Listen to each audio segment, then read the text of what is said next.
दोस्तों, अनुस्वार मंच पर आज फिर आपके सामने हैं डॉक्टर संजीव कुमार और आज हमारे आदरणीय अतिथि हैं श्री अशोक वाजपेयी जी, जो हिंदी साहित्य के एक प्रमुख साहित्यकार हैं। वाजपेयी जी भारतीय प्रशासनिक सेवा के एक पूर्व अधिकारी हैं, परंतु एक कवि के रूप में उनकी प्रसिद्धि ज़्यादा देखने को मिलेगी।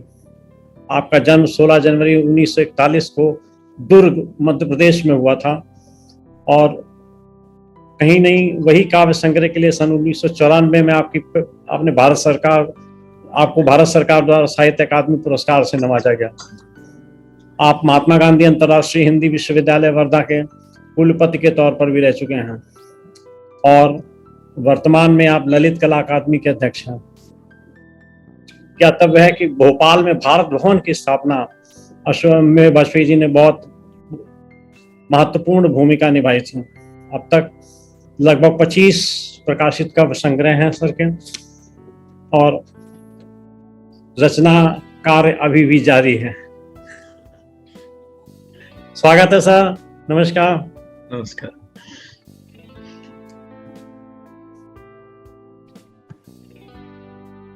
आज हम आपके साथ बातचीत करेंगे आपकी साहित्यिक यात्रा पर, और इसके लिए लाजिमी है कि पहले ये पता किया जाए कि आपका लेखन कार्य कब प्रारंभ हुआ, कैसे प्रारंभ हुआ और किसकी प्रेरणा लेखन कार्य में लगने के लिए या साहित्य में जुड़ने के लिए।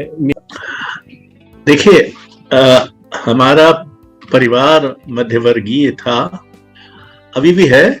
जी जी। और एक छोटे शहर सागर में हम लोग रहते थे जी। तो लिखना तो मैंने बिना किसी प्रेरणा के एक तरह से शब्दों के खिलवाड़ के प्रति आकर्षित होकर शुरू किया। पहली कविता मैंने, जहां तक मुझे याद है, जब मैं 9 बरस का था और जब भारतीय गणतंत्र की स्थापना हो रही थी तो उसकी अभ्यर्थना में लिखी थी। पर बाद में 9वीं 10वीं कक्षा में हमारे एक अध्यापक आए, लक्ष्मीधर आचार्य, तो उन्होंने मुझे बहुत प्रेरित किया और अज्ञेय का कविता संग्रह, अज्ञेय का उपन्यास, पंत जी का कविता संग्रह, निराला के कविता संग्रह और कल्पना जैसी पत्रिका को पढ़ने के लिए उत्साहित किया। और जाते जाते जब उनका तबादला हो गया तो जाते जाते वो ये कह गए कि तुम्हारा परिवार प्रशासकों का है तो तुमको भारतीय प्रशासन सेवा में आना चाहिए, लेकिन मरना कवि की तरह। तो एक तरह से उन्होंने मेरा जीवन निर्धारित कर दिया। दूसरी बात ये कि बहुत ही उसी जमाने में जब 13-14 बरस के हम थे तो सागर छोटा शहर था, उसमें गोष्ठियां होती थी। तो एक गोष्ठी में हम लोग बैठे थे 10-12 लोग और अध्यक्षता एक वरिष्ठ बुजुर्ग कर रहे थे। यकायक चाय के प्याले आ गए तो उनका ध्यान कविता से हटकर चाय के प्यालों की खनक की तरफ चला गया। तो वो कवि जो था वो बड़ा नाराज हुआ। उसने कहा कि मैं तो आपको कविता सुना रहा हूँ और आप चाय के प्यालों की तरफ ध्यान दे रहे हैं। तो हालांकि वो बुजुर्गवार कभी अंग्रेजी नहीं बोलते थे, उन्होंने अंग्रेजी में कहा कि poetry is good but T is better. तो तब से मेरे मन में ये बात भी घर कर गई कि मैं एक ऐसी दुनिया में कविता लिखने जा रहा हूँ जिस दुनिया में कविता से बेहतर बहुत सारी चीजें मानी जाएंगी। तो एक तरह की विनयशीलता भी अपने में घर कर गई कि आप ऐसे एक माध्यम को चुन रहे हैं जिससे बेहतर बहुत सारी चीजें दुनिया में होंगी। तो ऐसे शुरू हुआ। तो पहली रचना आपकी कब प्रकाशित हुई? असल में तो पहली रचना प्रकाशित हो गई थी, वहीं से एक पत्रिका हमारे मित्र निकालते थे छात्र निधि नाम से। पर कायदे की पत्रिका, एक भारती नाम की पत्रिका ग्वालियर से निकलती थी, हरिहर निवास द्विवेदी उसका संपादन करते थे। उसमें जब मैं 8वीं कक्षा में था या 9वीं में पहुंच गया था, याद नहीं मुझे, तब मेरा एक गद्य गीत छपा था जो जी। महादेवी वर्मा के की हाँ, छाया में लिखा गया था। और पर कायदे से मेरे पहले प्रकाशक संपादक थे हरिशंकर परसाई, जिन्होंने वसुधा नाम की पत्रिका जबलपुर से निकाली थी, उसमें, और फिर बाद में कल्पना में, और फिर 18-19 बरस की उम्र होते होते हिंदी की जितनी भी प्रतिष्ठित पत्रिकाएं उस समय थी, उसमें मेरी कविताएं छपने लगी थी। उनमें से बहुत सारी बहुत खराब थी, लेकिन बहरहाल वो छपी थी। मैं ये देख रहा हूं कि मेरे जन्म के पहले ही आप साहित्य का प्रकाशन, आपका, मेरे 1960 का जन्म है, तो आप तो 1959 में आपका जो है ना स्थायी प्रकाशन हो गया। पर मेरा पहला कविता संग्रह 1966 में निकला भारतीय ज्ञानपीठ से। जी। उसको तैयार करने में मैंने लगभग 150 कविताएं खारिज की और छोड़ दिए उनको कि बेकार है इनको। अब वो गायब ही हो गई, पता नहीं कहाँ गई। उनमें से 10-11 बचा ली थी कि शायद किसी अगले संग्रह में देंगे, तो उनको दे दिया मैंने। वो इतनी खराब नहीं लग रही थी, लेकिन बाकी तो। हमारे एक मित्र साहित्यकार हैं, आप भी जानते होंगे, प्रेम जन्मेजय जी। हाँ हाँ। तो उनके यहाँ एक बार ऐसी बातचीत हो रही थी, तो बिल्कुल यही प्रसंग आया कि खारिज की हुई कविताएं या किनारे कर दी गई, साइड पे कर दी गई कविताएं रखी हैं मेरी। तो मैंने कहा ऐसा करते हैं कि इसका प्रकाशन करते हैं, और इसका कविता किताब का नाम रखेंगे मेरी नादान अभिव्यक्तियां। तो जो कविताएं आपको लगती हैं कि वो नादानी में लिखी गई हैं, तो उनको नादान अभिव्यक्तियां करके प्रकाश में लाते हैं, जिससे पता चले कि शुरुआती दौर में आपने किस प्रकार की अभिव्यक्ति की। मैं चाहूंगा अगर ऐसा इकट्ठा हो सके तो आप। नहीं, आप कहा तो सब गायब हो गई। और अच्छा ही हुआ कि गायब हो गई। उनका कोई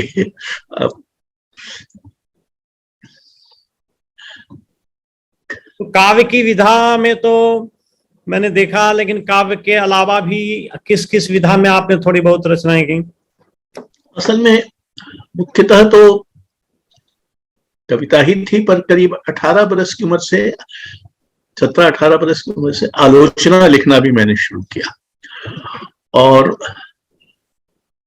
आलोचना की पहली मेरी पुस्तक फिलहाल नाम से 1970 में प्रकाशित हुई, यानी कविता संग्रह के 4 वर्ष बाद।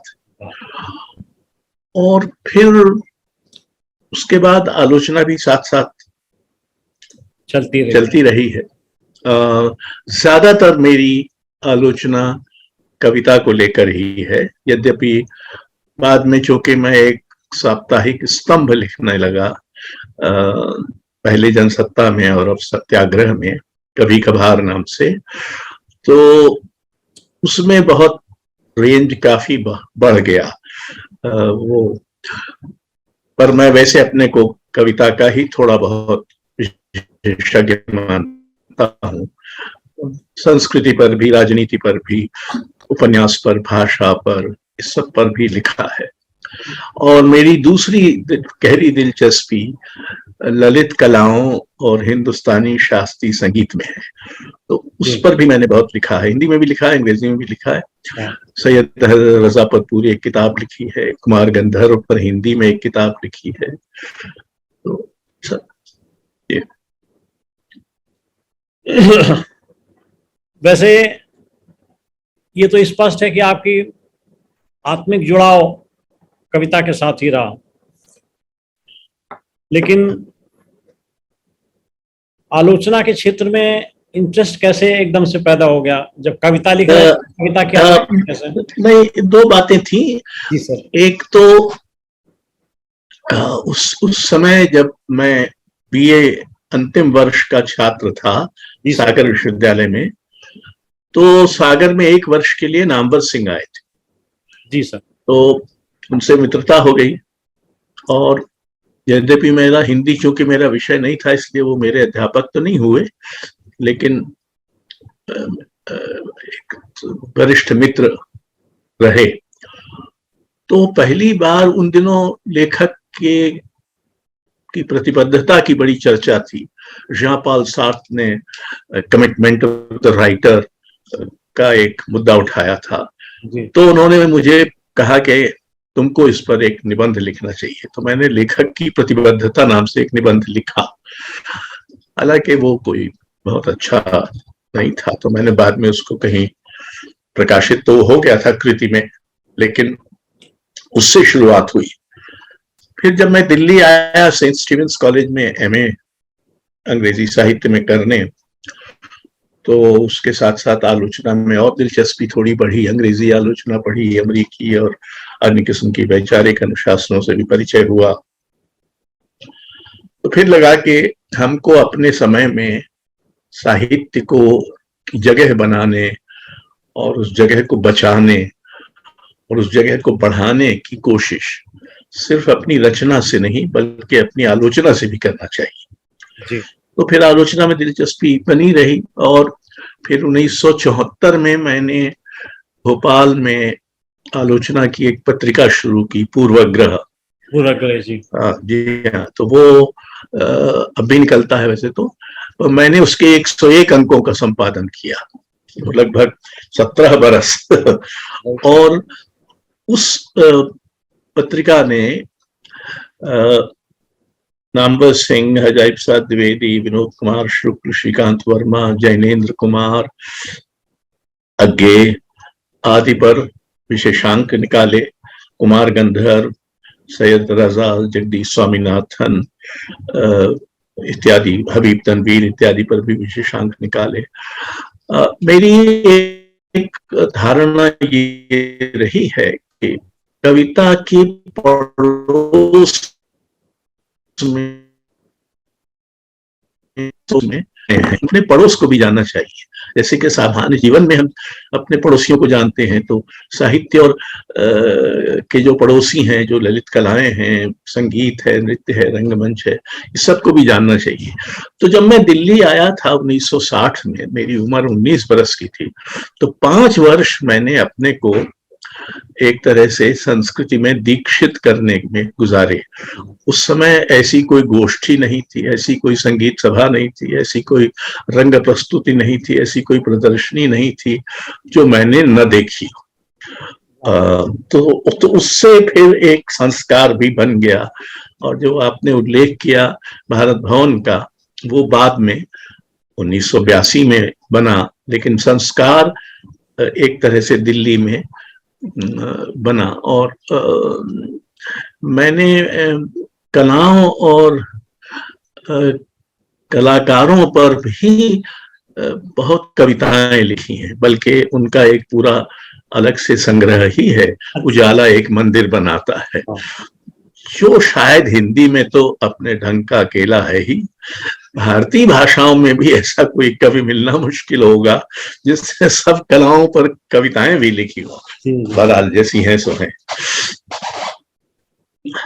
मैं सोचता हूं कि मैं थोड़ा अपने बारे में आपको परिचय दूं। जी। मैं पेशे से इस समय एडवोकेट हूं, सुप्रीम कोर्ट ऑफ इंडिया। अच्छा। हाँ। लेकिन इसके पहले के मैंने करीबन 35 साल गुजारे हैं कारपोरेट में, और आखिरी अवकाश ग्रहण करने के समय हम थे बजाज ग्रुप में एग्जीक्यूटिव डायरेक्टर थे। मेरी पहली कविता 1975 में पब्लिश हुई थी, जब मैं 15 साल का था। और तब से फिर हम लगातार लिखते रहे, लेकिन कारपोरेट कल्चर में डूब जाने के कारण या रिक्वायरमेंट के कारण हमारा जुड़ाव साहित्य के साथ नहीं हो पाया। तो 55 वर्ष की अवस्था में मैंने बीआरएस ले लिया। एग्जीक्यूटिव डायरेक्टर की पोस्ट से मैंने अवकाश प्राप्त कर लिया और ये निश्चय किया कि अध्यवसाय के तौर पर एडवोकेट और दिल से साहित्यकार। तो अब तक हमने संपादित ग्रंथों को मिलाकर के 95 किताबें साहित्य में लिखी हैं, जिसमें 13 प्रबंध काव्य हैं, 42 काव्य संग्रह हैं और 5 बालक बाल बाल साहित्य की कहानियां और कविताएं और 5 आलोचना ग्रंथ लिखे हैं इस तरीके से। और इसके अलावा 36 किताबें मेरी जो है वो लॉ में है। अच्छा। वो फिर मैं जुटा ही रहा, हमेशा ये करता रहा। रिटायरमेंट लेने के बाद जब हमने शुरुआत किया अपने साहित्य को प्रकाशित करने का, सारा का सारा एक जगह जैसे बस्ते में बांध के रखते हैं वैसी पोजीशन है। तो प्रकाशन में देखा हमने कि ये तो काफी डिफिकल्ट काम है और बड़ी माफियागिरी जैसी चल रही। तो मैंने सोचा फिर ऐसा करते हैं, प्रकाशन का काम अपने हाथ में संभालते हैं। तब हमने इंडिया नेट बुक्स के नाम से एक प्रकाशन संस्थान का शुरुआत किया। अब तक हम तकरीबन 600 किताबें पिछले 3-3.5 साल में पब्लिश कर चुके हैं। और सहयोग राशि जैसे विषय हमारे बीच कम आते हैं।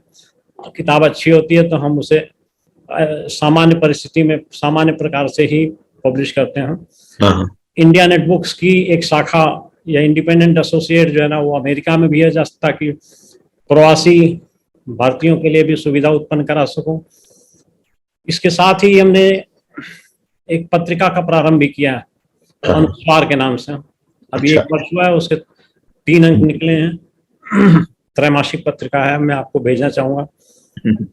तो इस तरीके से जुड़े हुए हैं हम साहित्य के साथ। और अब हमारे 60 से 70% समय हमारा साहित्य में गुजरता है, आप लोगों की संगति में, आप लोगों से सीखने में, आप लोगों से दिशा निर्देश और गाइडेंस लेने में और कुछ लिखने में।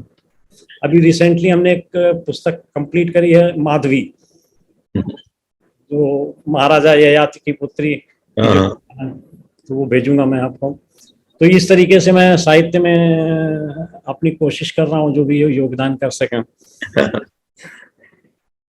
प्रश्न ये मेरे को एक आ रहा है कि आपने कविता पर तो ध्यान दिया, लेकिन कहानी की तरफ आपका ध्यान क्यों नहीं गया? ऐसा क्या? ऐसा कोई कारण तो नहीं, सिवाय इसके कि मुझे उस माध्यम ने आकर्षित नहीं किया।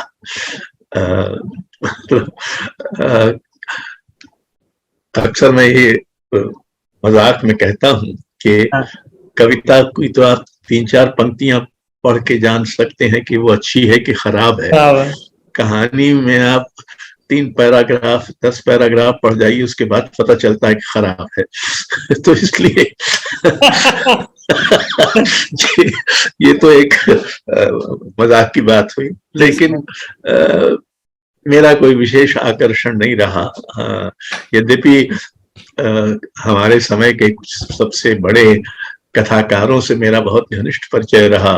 निर्मल वर्मा, कृष्णा सोपती, कृष्ण बलदेव वैद और दूसरे जो मित्र थे, उन्होंने कवियों ने कहानियां भी लिखी हैं। श्रीकांत वर्मा ने, नरेश मेहता ने, रघुवीर सहाय ने, सर्वश्वता सक्सेना ने, सबने कहानियां भी लिखी हैं। लेकिन मेरा कुछ उत्साहित नहीं हुआ।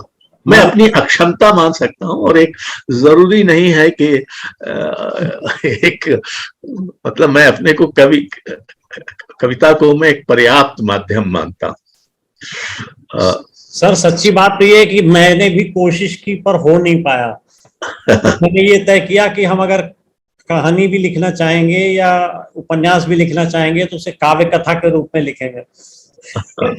हाँ ठीक है। तो ये तो मैंने तो कोई कोशिश नहीं की, मुझे अपनी अक्षमता का पता बहुत जल्दी चल गया। तो मैंने कोई कोशिश नहीं की। आपका रचना संसार दोस्तों के लिए मैं कुछ मेरे पास सूचनाएं हैं, उनके आधार पर मैं देखता हूं कि करीब 25 पुस्तकें आपके प्रकाशित हुई हैं।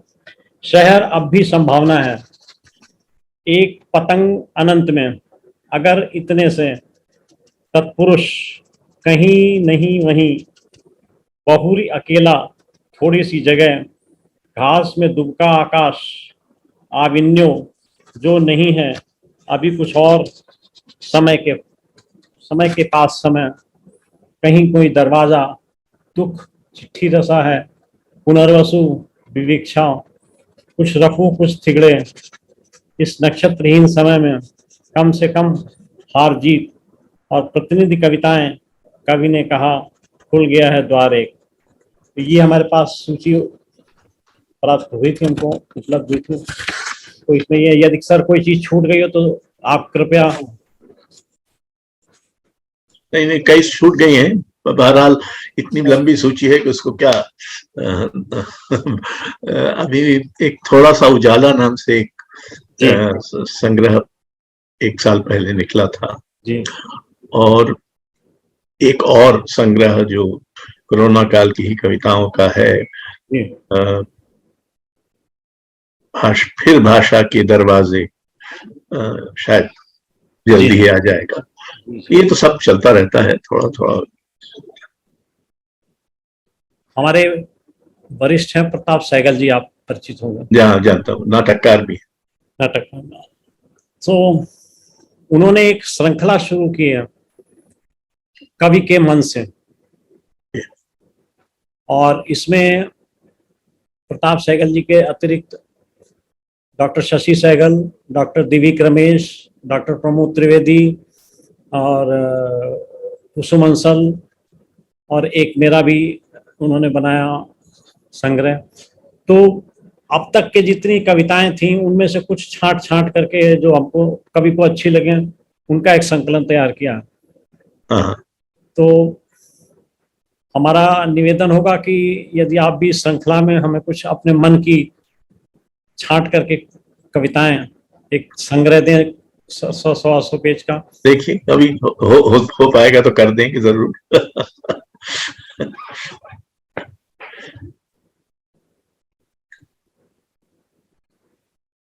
कविताएं जब आप लिखते हैं तो वैसे तो कहा जाता है कि आत्मिक जो भाव होते हैं उनसे कविता जन्म लेती है, लेकिन आपको क्या लगता है कि कविता का विषय या उसकी थीम कैसे अचानक मन में आती है या सोच के आती है, या क्या उसका पृष्ठभूमि होता है कि आप किसी विषय पर, किसी घटना पर कुछ लिख रहे हैं तो बैकग्राउंड? कविता तरह तरह से उपजती है, उसका कोई एक पूर्व निर्धारित न तो समय है न पूर्व निर्धारित कोई आशा है। कोई घटना होती है या किसी क्षण में आप क्या कहे कोई बिंब आपके मन में उभरता है, कभी कभी तो सिर्फ एक शब्द आपको विचलित करने लगता है। तो तरह तरह से अब जैसे जब इराक पर अमेरिकी और ब्रिटिश आक्रमण होने जा रहा था तो आखिरी दम तक ये उम्मीद थी कि शायद ये हमला टल जाए, लेकिन वो हुआ नहीं ऐसा। तो अब जो मेरे मन में जो कविता आई तो उम्मीद का एक शब्द है शायद, या ऐसा कुछ।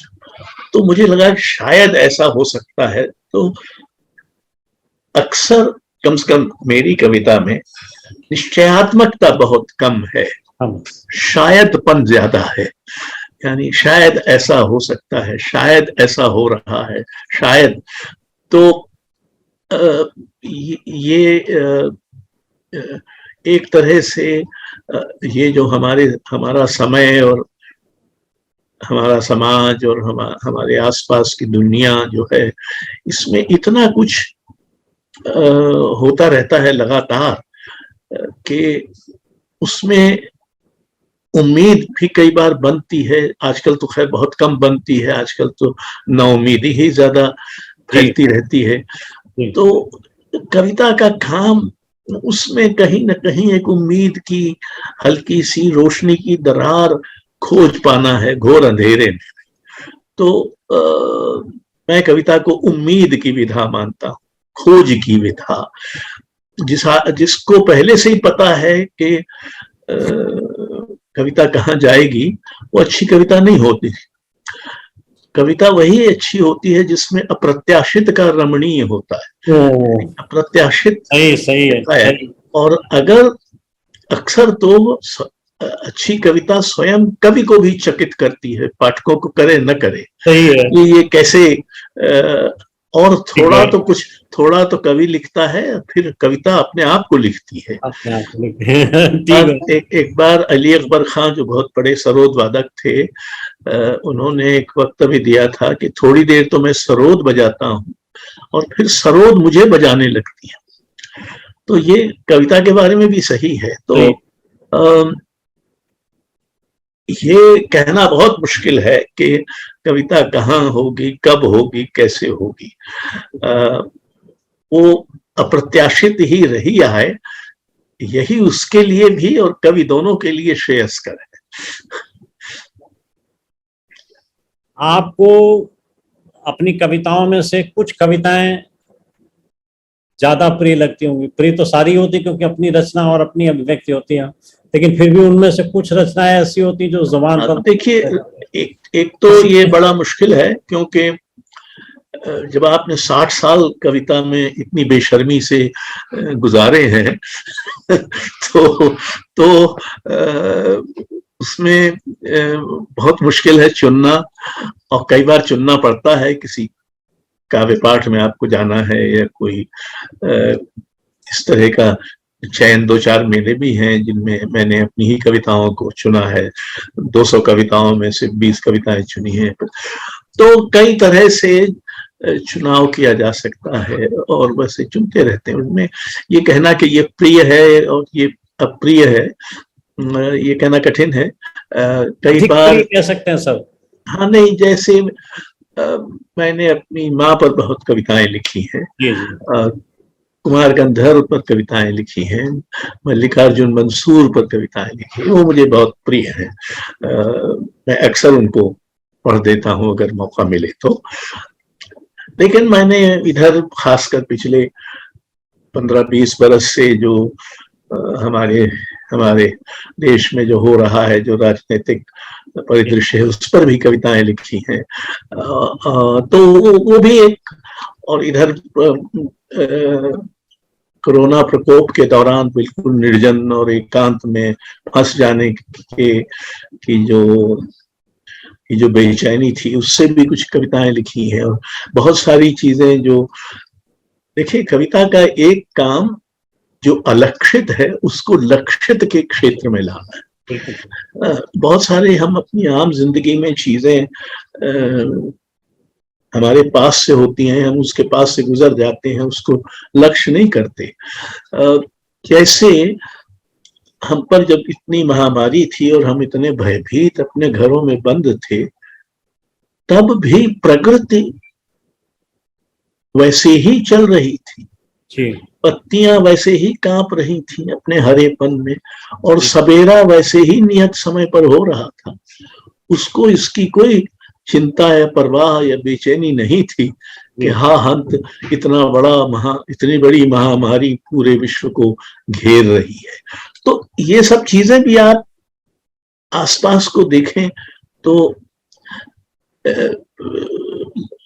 आप उसको पहली बार कम से कम लक्षित करने लगे, ऐसा लगता है। जी सर। और मैं समझता हूं कि कम से कम मुझे अपनी कविता का अगर शास्त्र निर्धारित करना हो तो मैं विस्मय और रहस्य दोनों के बीच झूलता रहता हूं। यानी अचरज भी होता है। हमारे यहाँ बड़े बड़े कवियों को अचरज हुआ है। तुलसीदास ने तो ईश्वर के अचरज की बात की है कि तब रचना विचित्र केशव का कहिए। तो एक रहस्य भाव भी, विस्मय भी होता है और रहस्य भी होता है। और रहस्य ये है कि हम सब कुछ नहीं जान सकते, और कविता कम से कम ये आश्वासन देती है कि न सिर्फ हम सब कुछ नहीं जान सकते, हमको सब कुछ नहीं भी जानना चाहिए। ये हमारा व्यर्थ का अहंकार है कि हम सब कुछ जानकर रहेंगे।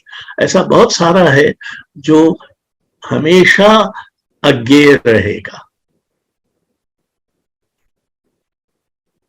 जी, आपने कोरोना काल का जिक्र किया, तो मेरा मन हो रहा है कि मैं एक छोटी सी रचना प्रस्तुत करूं आपके समक्ष। हाँ हाँ जरूर। मैं उन दिनों जब दूसरी लहर चल रही थी तो उन दिनों मैं अमेरिका में था, तो यहाँ की बातें सुन करके या यहाँ के समाचार देख करके एक कविता लिखी जिसका शीर्षक है अंतिम यात्रा। जीवन की अंतिम यात्रा में बस इतनी सी कामना की थी। जीवन की अंतिम यात्रा में बस इतनी सी कामना की थी कि मेरे अपने, मेरे मित्र, मेरे संबंधी मुझे प्रेम से ले जाएंगे श्मशान, अपने कंधों पर राम नाम सत्य है कहते हुए, और करेंगे मेरा अंतिम संस्कार सम्मान के साथ। परंतु ये क्या, परंतु ये क्या, आज पड़ा है मेरा 100 और 4 कांधे नहीं है मेरी अंतिम यात्रा के लिए। पड़ा है मेरा 100 और 4 कांधे नहीं है मेरी अंतिम यात्रा के लिए। अब लाया है मेरा शव स्मशान में मेरा बेटा एक ऑटो पर रखकर, पर प्रतीक्षा करनी होगी 8 घंटे सौदाह के लिए। आखिरकार मेरी चिता बन तो गई, पर कैसे दी जाएगी पंचाग्नि? 5 लोग तो हैं ही नहीं। चलो, क्यों रोता हूं मैं नश्वर देह से, क्यों है इतना मोह, मेरी आत्मा तो अजर अमर है। फिर भी हे ईश्वर, ये क्या किया, क्यों मेरे प्राण ले लिए कोरोना काल में, बुला लेते थोड़ा पहले या थोड़ा बाद में।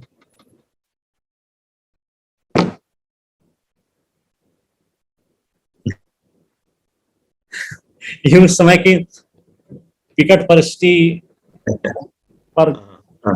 शब्द लिखे मैंने।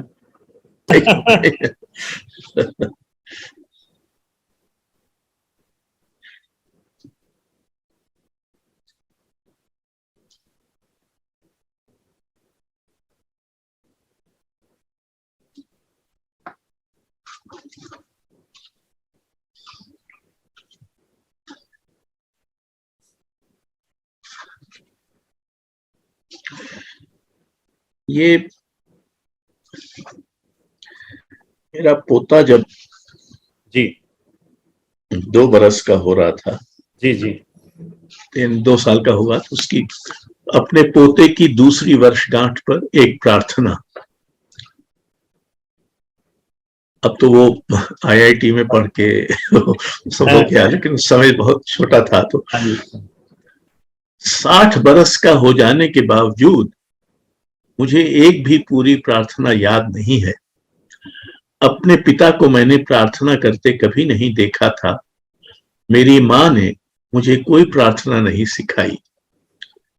मैंने बहुत कुछ गंवा दिया है, पर प्रार्थना नहीं, क्योंकि कोई भी पूरी कभी मेरे हिस्से में नहीं आई।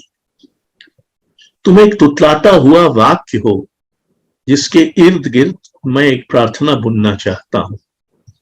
मैं उसमें गर्माती धूप, हरी पत्तियों का भय, पक्षियों का अथक उत्साह, खिलौनों की दिव्य आभा, बर्तनों में अन्न की आहट, सपनों से भारी नींद, आकाश में दिग्भ्रमित नक्षत्रों, साथ देने वाले हाथों, दिलासा देने वाली आंखों और न थकने हारने वाले पांवों को गूंथ देना चाहता हूं।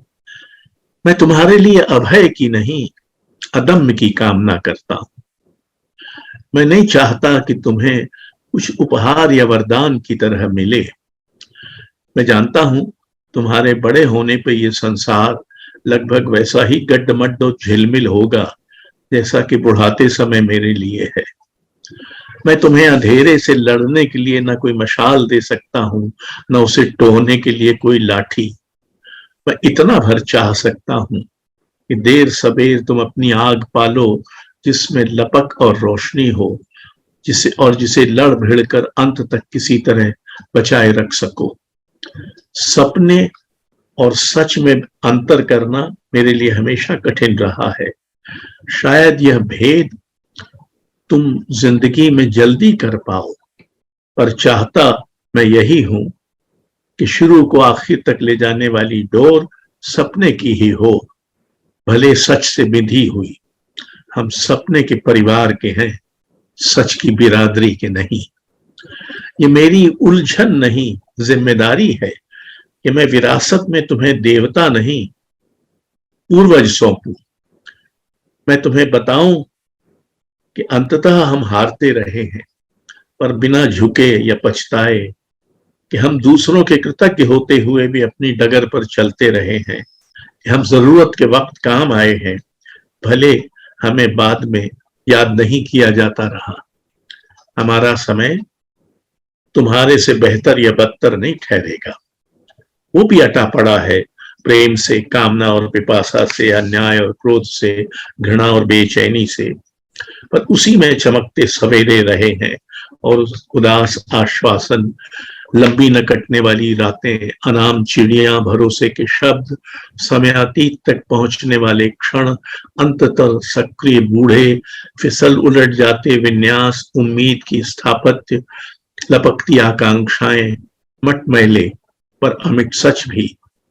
उनमें से उत्तराधिकार में तुम क्या लेना चाहोगे, ये तुम पर है, लेकिन हम रहेंगे तुम्हारे आसपास, अदृश्य समय की स्वस्ति की तरह, तो शायद तुम्हें किसी भी हालत में निष्प्रभ होने से बचा सके। मेरे पोते, तुम जो ईश्वर की तरह निश्चल, ब्रह्मांड की तरह अप्रत्याशित, सूर्य की तरह नवजात, अग्नि की तरह पवित्र, पृथ्वी की तरह पुरातन हो, मैं तुम्हें इन शब्दों से प्रणाम करता हूं और उम्मीद करता हूं कि यही शब्द प्रार्थना की इबारत होंगे। बहुत बढ़िया, बहुत अच्छा, सब कुछ समेट लिया आपने इसको, बहुत सुंदर। मैंने आपकी 2-3 किताबें पढ़ी थी। ये पुनर्वसु पढ़ी मैंने, तत्पुरुष हाँ, पढ़ी मैंने, और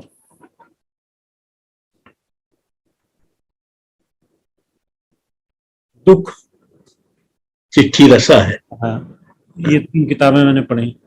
ये और कई जगहों पर आपके लिखाई का की छाया हमारे कविताओं में भी आ जाती है।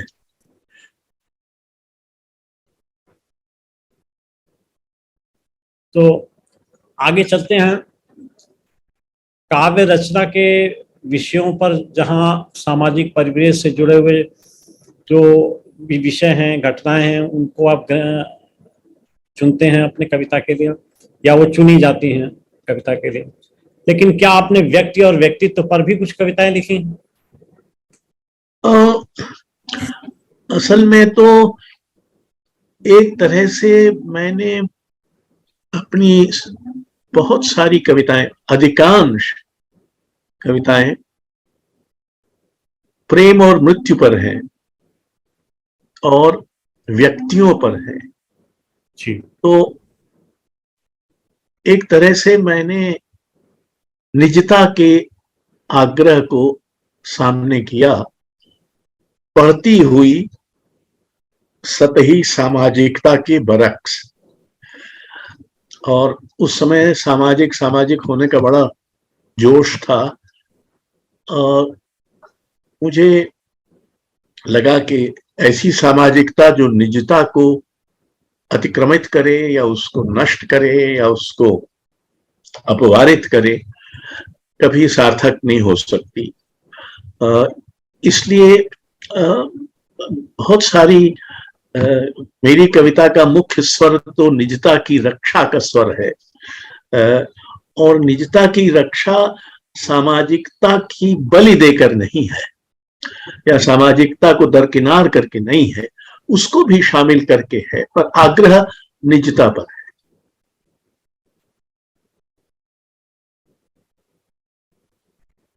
आपका क्या विचार है, जो नया रचना कर्म हो रहा है या जो नए लेखन आ रहा है काव्य के सिलसिले में ही, क्योंकि आप एक आलोचक भी हैं, तो आपको कैसा लगता है कि गुणवत्ता के दृष्टिकोण से या प्रतिमानों के दृष्टिकोण से आज का लेखन किस तरफ जा रहा है?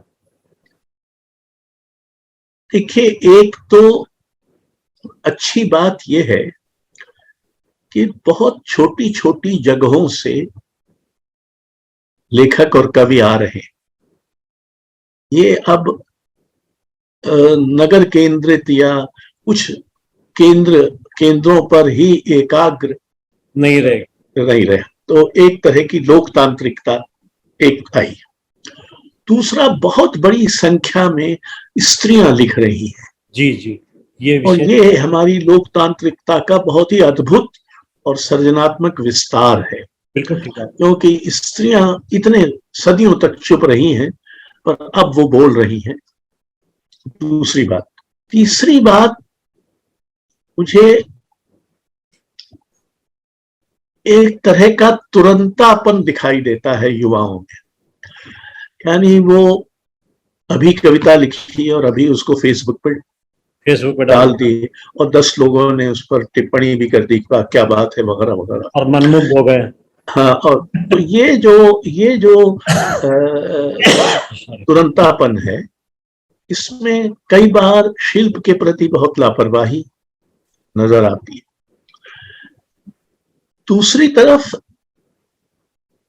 ये भी सही है कि बहुत नए विषय साहित्य में आ रहे हैं, जो या तो वर्जित थे या अलक्षित थे, या जिन पर हमारा ध्यान नहीं जाता था। तो एक तरह से साहित्य की सामाजिकता में भी विस्तार हो रहा है।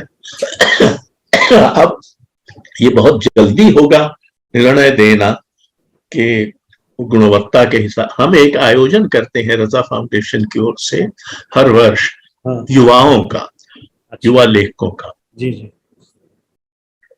जिसमें हम करीब 50-60 युवा लेखकों को बुलाते हैं।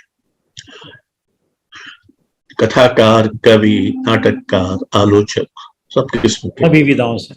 हाँ, और उनको पहले तो हमने एक तो खुला रखा था, लेकिन पाया कि खुला रखने से लोग लापरवाही बहुत बरतते हैं और बिना किसी तैयारी के चले आते हैं। तो फिर हमने विषय देना शुरू किया। तो एक पूरा 2 दिन का करीब 50 लोग, उनसे हम कहते हैं कि अलग।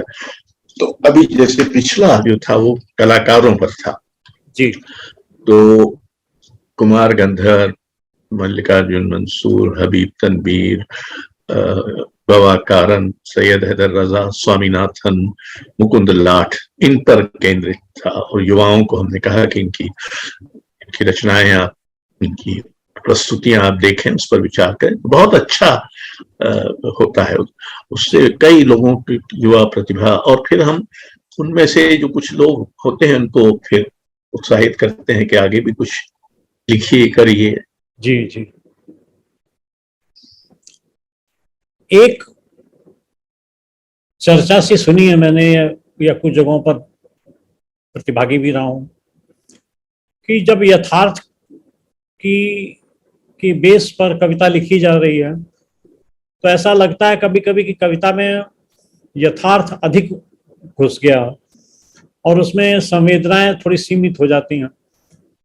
तो ऐसा आता है कि क्या छायावाद के परंपरा को आंशिक तौर पर पुनर्जीवित किया जाना चाहिए? आपकी क्या राय होगी इस विषय पर?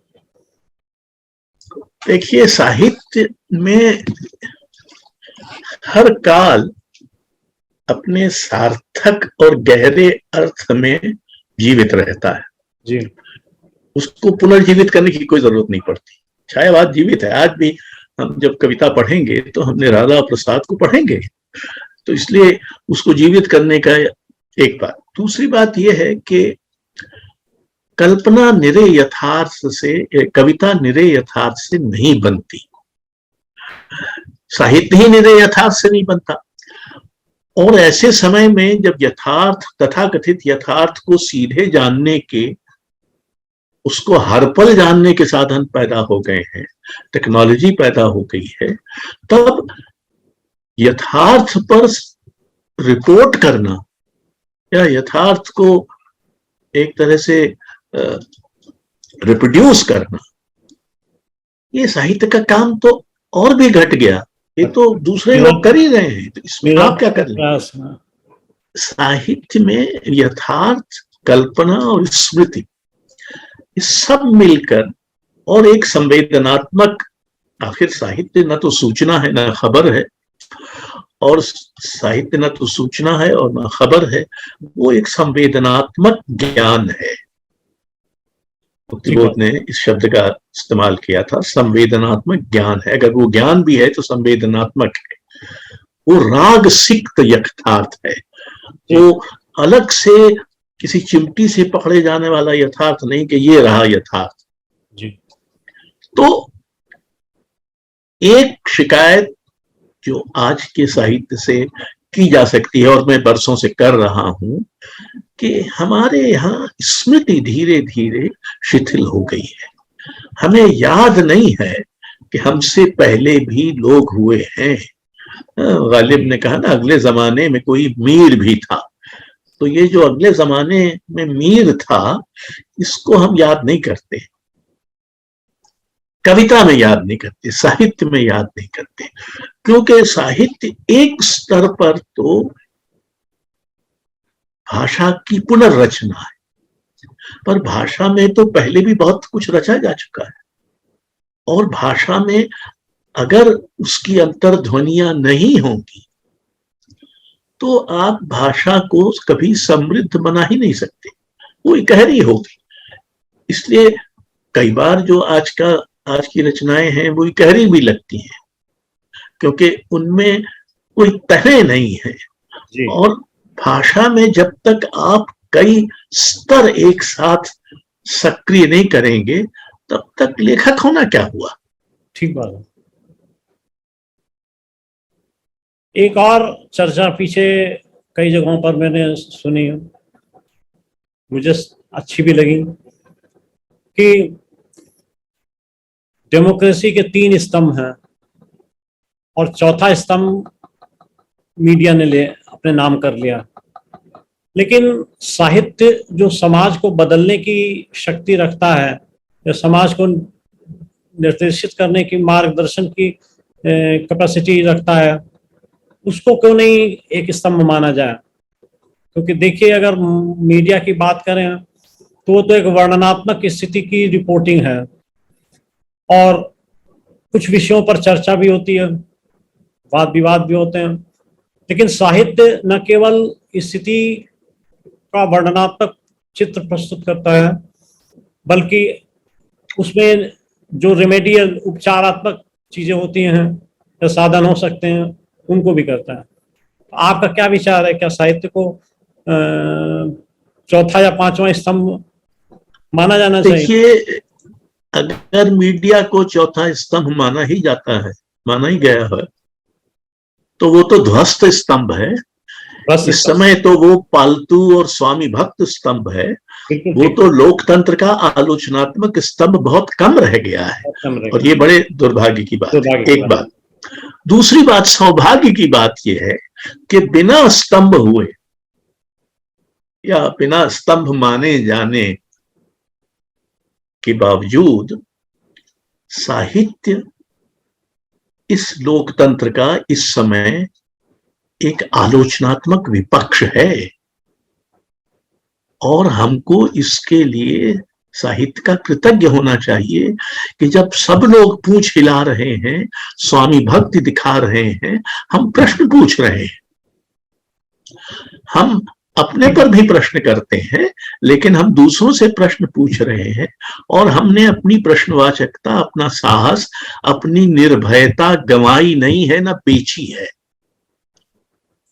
तो आप माने न माने, आज के समय के बारे में आज से 15-20 साल बाद जब आकलन होगा, तो कटघरे में खड़ा होगा मीडिया, और गवाही जिसकी मानी जाएगी वो होगा साहित्य। मुझे कम से कम इसमें कोई संदेह नहीं। बहुत बढ़िया, बहुत बढ़िया। साहित्य के विषय से थोड़ा अलग हटके देखना चाहेंगे कि लेखन कार्य के अलावा आपकी और कौन कौन सी अब रुचियां हैं?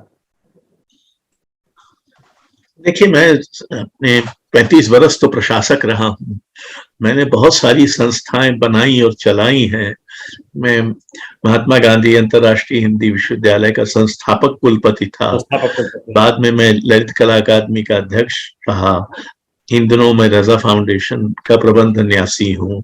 इसके पहले भारत भवन, ध्रुपद केंद्र, चक्रधर नृत्य केंद्र, मध्य प्रदेश आदिवासी लोक कला परिषद इत्यादि इत्यादि बहुत सारे संस्थाएं। तो मेरा संस्था निर्माण में भी और संस्था संचालन में भी बड़ा लंबा अनुभव रहा है। मेरी रुचि का क्षेत्र आप चाहें तो कह सकते हैं सीमित है। मैं लोकप्रिय को शुरू से ही संदेह की दृष्टि से देखता रहा, तो जो भी लोकप्रिय होता है उससे मैं अपने को अलग कर लेता। मुझे लोकप्रियता का कोई शौक या वो नहीं है। एक दूसरा यह है कि मेरी रुचि कलाओं में है, तो शास्त्रीय संगीत, विचार विमर्श, बहस मुबाहसा, इस समय काफी वक्त गुजरता है। और पढ़ने का मुझे बहुत शौक है, तो दुनिया भर का साहित्य पढ़ता हूँ, उसका थोड़ा बहुत जीवन पढ़ता है, उसका अनुवाद भी कर देता हूँ। तो जी, अभी भी मुझे ऐसा नहीं लगता कि समय कम है या कि ये तो अलबत्ता लगता है कि जो कुछ करना चाहिए था उसका आधा कर पाया, लेकिन जो किया है वो इतना कम भी नहीं है। इतना कम भी नहीं, बिल्कुल ठीक है। आपने जिस जोश के साथ आपकी कविता होती है उसमें जिजीविसा बिल्कुल स्पष्ट दिखाई देती है, और शायद बहुत से लोगों ने ऐसा नहीं कर पाया, या बहुत से लोग उसको अपनी एक क्या कहना चाहिए उसका अनुभव कर रहे हैं और उसका प्रयोग कर रहे हैं। तो आपने बहुत कुछ किया है, इसमें कोई दो राय नहीं। चलिए अब समाप्त किया जाए। हाँ, समापन के करीब आ गए सर। हाँ, तकरीबन सारे इंपॉर्टेंट एस्पेक्ट्स में मैंने आपको आपके विचारों की पड़ताल की। अब डिजिटल युग आ गया है जी। इस डिजिटल युग में आप भविष्य में साहित्य का क्या लाभ या हानि या गुण या दोष देखते हैं? देखिए, जब सिनेमा आया था तो ये कहा गया था कि रंगमंच को बड़ा खतरा पैदा हो गया। ऐसा तो हुआ नहीं। सिनेमा एक अलग विधा बनकर प्रतिष्ठित हो गया और रंगमंच की जो जीवंतता थी वो अपनी जगह कायम रही। इसी तरह से जब टेलीविजन वगैरह आया तो लोगों को फिर संदेह हुआ कि अब तो ये नए माध्यम, इनको आने का हक है, इनका स्वागत किया जाना चाहिए। डिजिटल का बहुत सारा लाभ हो भी रहा है। डिजिटल से मसलन हम जानते हैं कि ललित कलाओं की दुनिया में डिजिटल का बड़ा महत्व है, क्योंकि बहुत सारी सामग्री आर्काइव की जा सकती है आसानी से।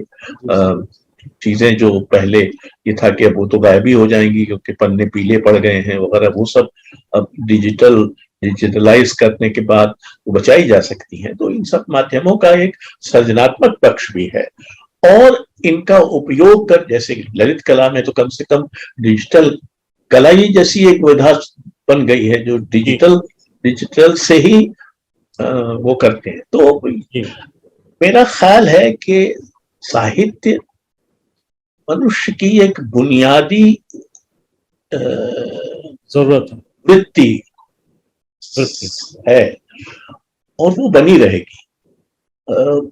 उसके रूप बदलेंगे, उसके आखिर जिसको हम ये कंप्यूटर और ये सब जो कहते हैं वो अंततः तो एक पुस्तक ही है। इसको हम देखते ज्यादा है, पढ़ते कम है, लेकिन है तो वो उसी रूप बंध में बंधी हुई। तो इसलिए मुझे कोई इतना भय नहीं लगता। और यो साहित्य को अपनी नश्वरता का एहसास तो हमेशा ही होता है, और लेखकों को भी होता है। जी। हालांकि हमारे तो बड़े कवि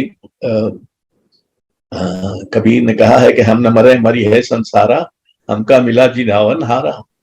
तो ये जो जियावन हारा मिला है वो तो लेखक के लिए तो साहित्य ही जियावन हारा है जी। और वो इसलिए एक तरह का उत्तर जीवन तो साहित्य हमेशा ही सुलभ कराता रहता है। एक छोटा सा प्रश्न है, आपका सांकेतिक उत्तर की अपेक्षा करूंगा कि आपके आईएएस सर्किल के आईएएस सर्विसेज के दौरान जो आपने जगह जगह देखा, जो आपने जगह जगह भोगा, या जहाँ जहाँ आपको विडंबनाएं आई साथ में, या कहीं कहीं पर आड़े हाथों आड़ी सिचुएशन पैदा हो गई, तो इस तरीके के अनुभवों के आधार पर आपने कोई रचना की है? हाँ है, मतलब वो भी है, उनका उल्लेख करना व्यर्थ है, लेकिन है, उस तरह की रचनाएं हैं। लेकिन ऐसा है, देखिए किसी भी व्यवसाय में आप चाहे कानून का व्यवसाय लें, चाहे प्रशासन का लें, चाहे व्यापार का लें, कुछ ना कुछ तो समस्याएं होती रहती हैं। मुझे लगा कि इस नौकरी, इस सेवा में जाकर मैंने यथार्थ को अधिक जमीनी स्तर पर देखा। ठीक बात। और ये भी देखा कि आप अधिकार का प्रयोग दूसरों के हित में कैसे कर सकते। मैंने तो अपने लिए ये भी देखा कि मैं इस अधिकार का प्रयोग एक ऐसे समाज में जिसमें जो साहित्य और कलाओं के प्रति उतना उदग्र, उत्सुक और जिज्ञासु नहीं है जितना किसी संपन्न समाज को होना चाहिए, उसको कैसे इस अधिकार का उपयोग कर ये साधन उपलब्ध कराए जा सकते हैं, साहित्य और कलाओं की जगह पढ़ाई जा सकती।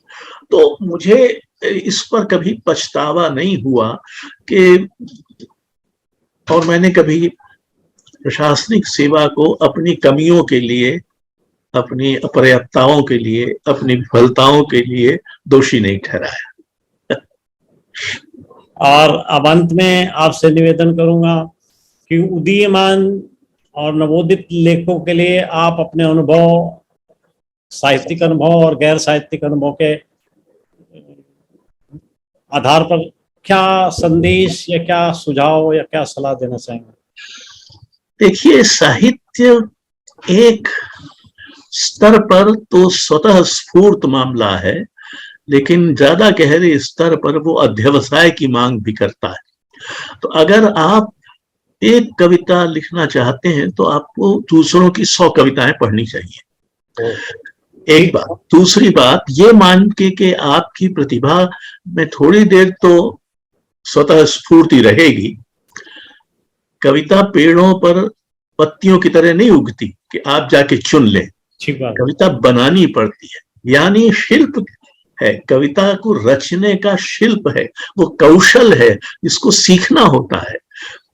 दूसरी बात। तीसरी बात, आपको धीरे धीरे ये कौशल विकसित करना चाहिए कि जरूरत से ज्यादा कुछ भी ना हो। जी। बड़े गुलाम अली खान ने एक बार कहा कि मौसीकी जो है वो तो मूरत की तरह है, कम तो बहुत कम, ज्यादा तो बहुत ज्यादा।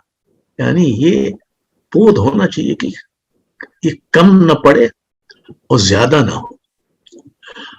और चौथा, ये याद रखना चाहिए कि आप से पहले भी साहित्य था और बहुत अच्छा साहित्य था, उससे आपको रूबरू से वाबस्ता होना चाहिए। जरूरत हो तो उससे उधार लेना चाहिए, कभी कभार चुरा भी लेना चाहिए। लेकिन वो संपदा है जो आपकी है, अगर आप कोशिश करें। चलिए, धन्यवाद सर, बहुत बहुत धन्यवाद। बहुत अच्छी विचार विमर्श वार्ता रही और हम चाहेंगे कि अनुस्वार के साथ आपका जुड़ाव हमेशा बना रहे। और एक चीज ये भी कहना चाहूंगा कि मैं कुछ पुस्तकें और अपनी अनुस्वार की कृतियां भेजूंगा और आपकी गाइडेंस चाहूंगा उसमें, और अच्छा से अच्छा क्या किया जा सकता है। जरूर। इन्हीं शब्दों के साथ धन्यवाद। नमस्कार। नमस्कार।